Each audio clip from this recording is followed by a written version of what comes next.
The Great Red Spot is a persistent high-pressure region in the atmosphere of Jupiter, producing an anticyclonic storm that is the largest in the Solar System. It produces wind speeds up to 432 km per hour. Observations from 1665 to 1713 are believed to be of the same storm. If this is correct, it has existed for at least 356 years. Jupiter's Great Red Spot rotates counterclockwise, with a period of about 6 Earth days or 14 Jovian days. Measuring 16,350 kilometers or 10,160 miles in width as of the 3rd of April 2017, Jupiter's Great Red Spot is 1.3 times the diameter of Earth. The cloud tops of this storm are about 8 kilometers above the surrounding cloud tops. The gigantic oval vortex has changed since it was observed in the 1800s. Not only has the Great Red Spot started rotating faster, it has also decreased in size, and is becoming more circular over time. What's powering these changes, however, remains a mystery, as NASA's latest video shows. It's difficult to study the Great Red Spot.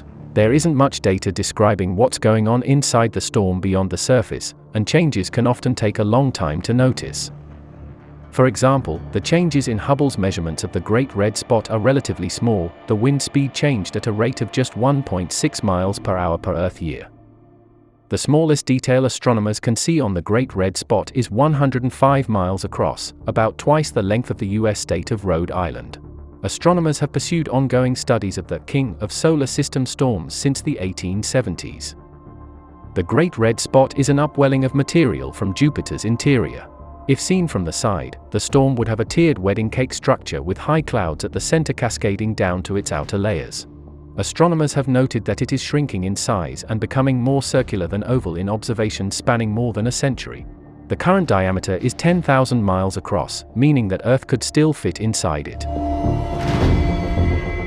In addition to observing this legendary, long-lived storm, researchers have observed storms on other planets, including Neptune, where they tend to travel across the planet's surface and disappear over only a few years.